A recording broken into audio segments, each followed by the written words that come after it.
Hey Trevor, I'm thinking about selling my home.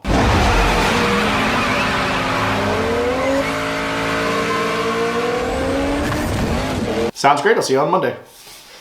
Single family houses with no lease, going fast like they're racing a Grand Prix. Got more condos, these neighbors ain't lonely. Brand new time, and when I show them, got them saying wow.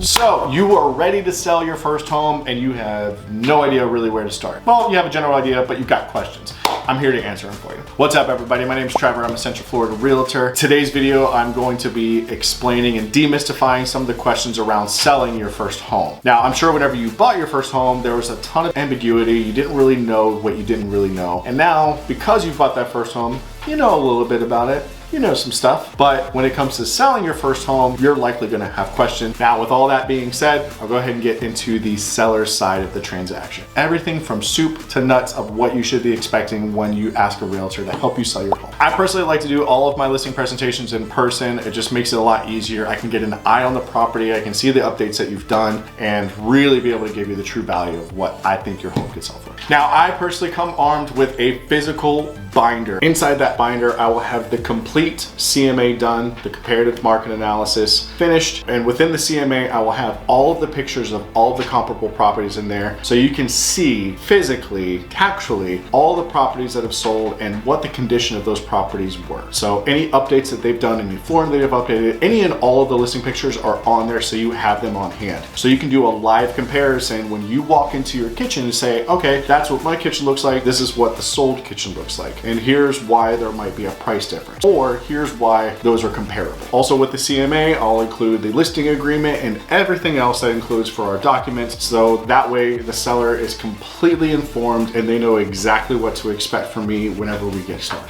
Now, as far as whenever the pictures are being done, I like to go a little bit more in depth with my marketing. Call me extra, but that's cool. That's just the way that I like to do it. Some agents will just go in and use their cell phone for pictures. It used to be me, but it's not me anymore. I got a little bit more bougie.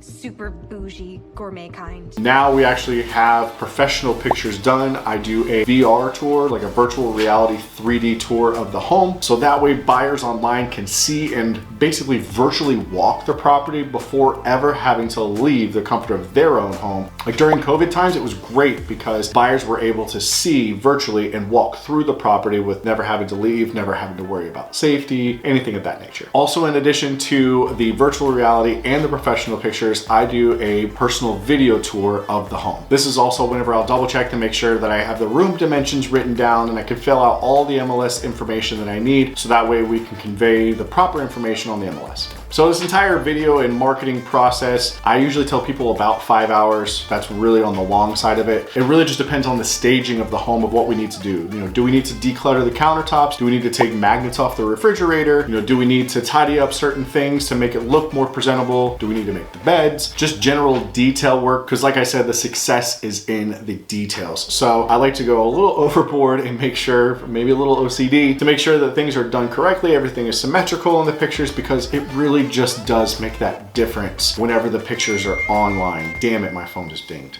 Side note, debate. Little Caesars pizza, best bang for your buck. Less than 10 bucks, I get a full pizza, pepperoni, and a drink. I don't care how much money you make, Little Caesars always hits. I don't blame you. Damn good deal. Now, with my presentation that I give, I have a checklist in the very back of my CMA binder that I leave with the sellers that will have basically like a checklist item of, hey, here's what we're going to be looking for whenever we come to do the pictures, just so that way I'm not essentially holding your home hostage for that 5 hours time. But in this time, usually people just go and get lunch or something like that, and that's basically anything where we have the space. So at this point, I've got all the listing agreements signed, I have all the marketing and everything ready to go. We're working on the listing copy. I want to make sure it's a great copy that highlights all the stuff about your home. Is it in a super desirable area that everybody wants to be in? Does it have close access to highways? Does it have parks nearby for kids? What's the schooling system look like? Are there a lot of amenities with the HOA? Is there an HOA? Is there not an HOA? Even the better question. All these things I want to take into account and craft your specific listing copy, so that way whenever it hits the MLS and people see it on Zillow or Realtor.com or Redfin or Trulia, they look at the pictures and they go, damn! And then they go to read the listing copy and they're like, oh my the attention span of people lasts about 3 to maybe 4 seconds max. So whenever they're scrolling on the internet, I want to capture them in that first 4 seconds. Likewise, with the listing pictures and with the listing copy, I want to do the same exact thing. I want to hook them in right up front, so that way they go, yes, I definitely need to buy this house. Shut up and take my money. So as we're just about to go live on the MLS, oftentimes I like to set up sellers with the Showing Time app and or text capability. And what that looks like is just an overlay here. So that way this puts the seller in the driver's seat for when those showings will occur. Maybe they work 9 to 5 and they're okay with showing the home from 10 to 4. Maybe the seller works nighttime, so they don't particularly want any showings while they're at home, but they're okay with doing showings after 4 o'clock. You know, whatever that specific schedule is, I can work that schedule into Showing Time, and then I can also set up the seller with text capability. So basically the way it works is that the buyer's agent will see the property online, request a showing, and that will text the seller as well as myself and say, hey, so-and-so would like to see the property on Monday, April 1st at 1 p.m. You can reply with Y or N. Y to approve, N to decline. And then if you want to do a different time, maybe 3 p.m. works for you, you can do that as well. So your listing is live on the MLS. You've seen it on Zillow. You've seen it on Realtor.com. You're sharing it on Facebook. You want to show off to your friends. Look how amazing and dope my pictures look. Don't you want to buy my house? So at this point, all of the requests for the showings will start rolling in. I usually like to hold an open house the very first Saturday that the listing is live, just so that way I can get as many people in as I possibly can during that 3-hour window. So that way we can minimize the amount of showings that we may have just in the first week or two.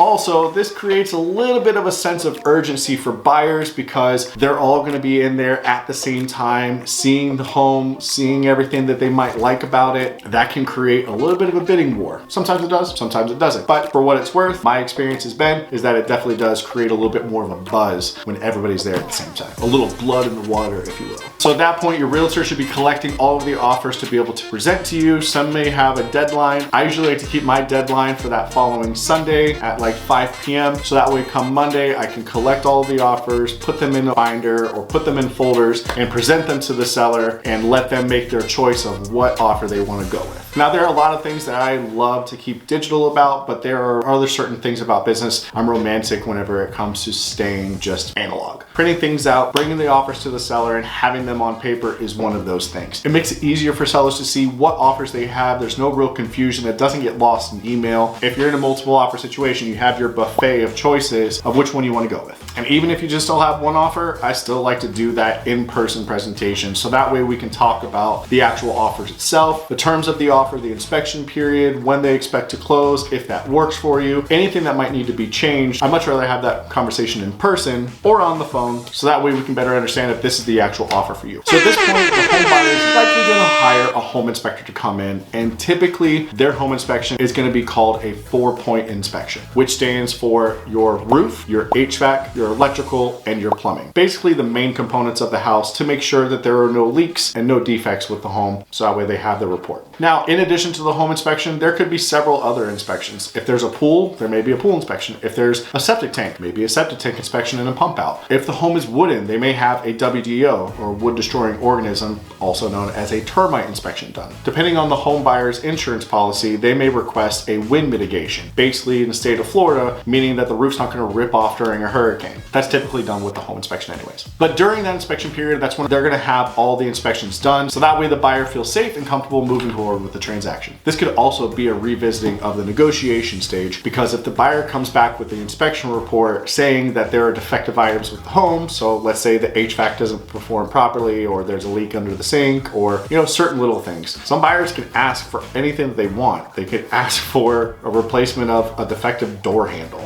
on a room, anything and everything. They can ask for what they want, but that doesn't mean that the seller is obligated by any stretch of the means to deliver on those asks. Now, will there always be a laundry list of things that come back in that inspection report? Maybe. That just really depends on the buyer's tolerance for their repairs of what they're willing to take on whenever they take possession of the property. So to wrap up the inspection period conversation, basically during that time, if the buyer has any issues with the inspection report, they're going to ask for one of three things. A, they're going to ask for repairs to be done. B, they're they're gonna ask for concessions towards closing costs to account for those repairs being done, i.e. if the sliding glass door in the back doesn't work and it costs $1,000, they may ask for a $1,000 credit to get that door replaced once they get the property. Or see, it could be a combination of both. Really just depends on what the buyer's wanting to do. Let's say we finish up the inspection period, everything is good, we got that all done, and now we're gonna move on to the appraisal. So just like whenever you bought that home, we have to wait for that appraisal report to come back to see what the appraiser will value your home at. The main thing that we're looking for in this scenario is that the appraisal report comes back at the sales price. If the appraisal comes back below the sales price and the buyer has a contingency with their offer, they could cancel out. Now, most of the times I've been in the situation, knock on wood, have been few and far between, but we've been able to work it out with the seller and or with the buyer, depending on which side I'm on. We've always been able to come to a meeting of the minds. It really just depends at the end of the day what the seller's tolerance is for what they're willing to sell the property for. Now, if the appraisal comes in at or above value, awesome.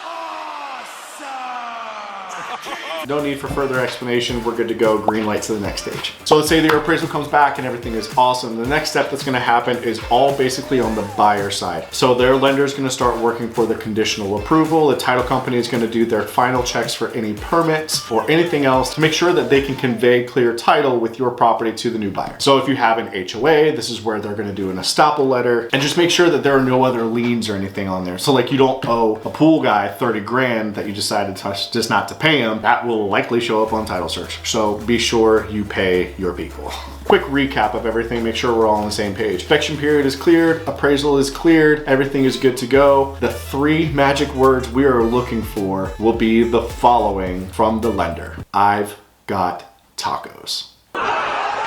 No? Everybody loves tacos though. It doesn't have to be Tuesday, it's just oh, clear to close. Clear to close. Those are the 3 words that you're looking for. I mean, tacos are good too. It's raining tacos from out of the sky. Let's be honest, you turn down tacos, you're a psychopath. Ria style? So you're looking for those 3 magic words from the lender and from the buyer's agent. Hey, we've got clear to close, which is awesome. It means everybody's I's are dotted, T's are crossed, everything is good to go. Now the next step is the buyer's gonna do the final walkthrough to make sure that the property is being delivered in the same state it was when they put the property under contract. The final walkthrough. Basically meaning you didn't Hulk rage and go wild with an axe and take out the wall or something. Here's Johnny. Or go and like rip up flooring or something like that. Just don't do anything crazy, all right? When the buyer does their final walkthrough, it will need to be in broom swept condition. Just make sure you're transferring the property over in good, clean condition, please. That's all. One of the sellers I worked with before had a very creative solution and used a leaf blower to start at the top part of their home and leaf blow all of the dust off of everything while their partner came behind them with a vacuum and vacuumed up all of the dust off the floor. Now, I am all for innovative cleaning and industrial cleaning at that. That blew my mind and it was definitely awesome. You know who you are.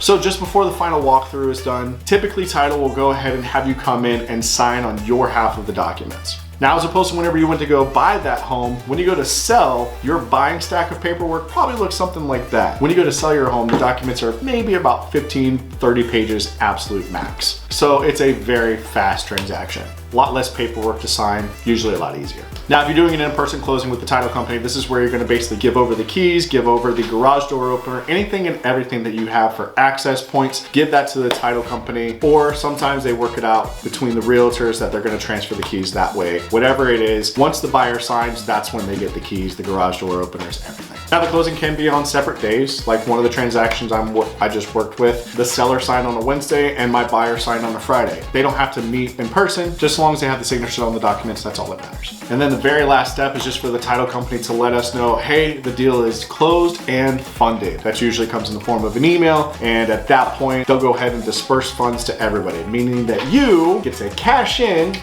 on that equity that you just worked so hard for. It's a celebration. You ring back home, you ring your wife. Baby, we done it. We're rich, baby. And you'll either receive it via wire or via check, whichever form you choose. And that's basically it. So that is your tactical step-by-step guide of how to sell your home in Florida. If you have questions, comment them down below. As always, please like, share, and subscribe. I do make it my mission to provide as much value as I possibly can with these videos. So if you did find value in this, I would greatly appreciate a share to a friend, a family member, hell, even an enemy. All the views are the same. So thank you again for tuning in. Like I said, please comment down below. And what videos do you want to see next? What do you want to know more about real estate? Do you want to know more about investing? Do you want to know more steps about buying a home? Let me know what you want to see. I'll make the content for you. That's why I got this camera. So that's it for me. Thank you guys so much for tuning in. I hope this video brought you value, and I'll catch you on the next one. If you want to go Fizbo, I feel bad for you, son. I sell 99 houses and your crib could be one. I got the comps and sold of your neighbor's homes for sale by who you know I don't condone. Some critics claim you can save crazy dough. For where I'm from in K-Town, we call those body combs.